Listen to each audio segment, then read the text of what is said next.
ચીખલી તાલુકાના સરપંચોએ શનિવારના સવારે ટીડીઓ સીજે દેસાઈને આવેદનપત્ર પાઠવ્યું, જેમાં ₹5 લાખ સુધીના કામો પંચાયત હસ્તક કરાવવા માંગ પોકારી હતી. નહીંતર ગાંધી ચિંધ્યા માર્ગે આંદોલન અને હાઈકોર્ટના દ્વાર ખખડાવવાની ચીમકી ઉચ્ચારી હતી, જેના કારણે તાલુકાના રાજકારણમાં ગરમાટો વ્યાપી ગયો હતો.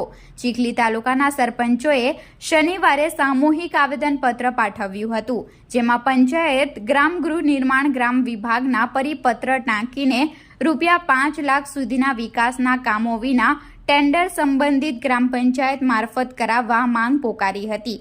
ગ્રામ પંચાયત ગુણવત્તાસભર કામગીરી કરી શકશે અને બાંધકામ થકી આત્મનિર્ભર થઈ શકશે. આજ દિન સુધી સોંપવામાં આવેલા કામો તાંત્રિક માર્ગદર્શન હેઠળ નિયમો અનુસાર કરાયા છે.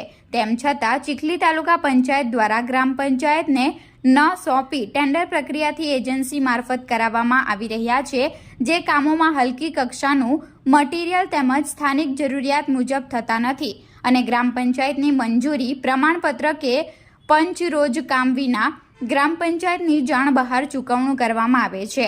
તાલુકા પંચાયત સભામાં 15મું નાણાં પંચ 15% વિવેકાધીન એટીવીટી સહિત સરકારની વિવિધ યોજનાકીય ₹5 લાખ સુધીના વિકાસ કામો ગ્રામ પંચાયત મારફત કરાવવા ચર્ચા હાથ ધરી ઠરાવ કરાવવા વિનંતી કરી હતી. જો આ માંગ સ્વીકારવામાં નહીં આવે તો આગામી દિવસોમાં ગાંધી ચિંધ્યા માર્ગે આંદોલન અને હાઈકોર્ટના દ્વાર ખખડાવવાની ચીમકી ઉચ્ચારી હતી. આ પ્રસંગે સરપંચ એસોસિએશન પ્રમુખ જયેશ પટેલ, વલ્લભભાઈ દેશમુખ, વિરલ પટેલ તેમજ મોટી સંખ્યામાં સરપંચો ઉપસ્થિત રહ્યા હતા.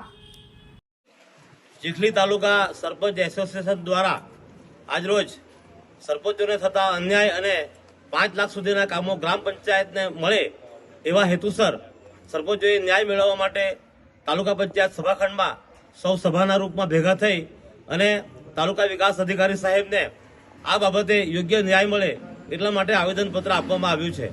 આગામી દિવસોમાં યોગ્ય સમયે નિર્ણય ન મળે, સરપંચોને ન્યાય ન મળે તો ગાંધી ચિંધ્યા માર્ગે ચીખલી તાલુકાના તમામ સરપંચશ્રીઓ સાથે મળીને ન્યાય મેળવવા માટે આગળની કાર્યવાહી કરશે.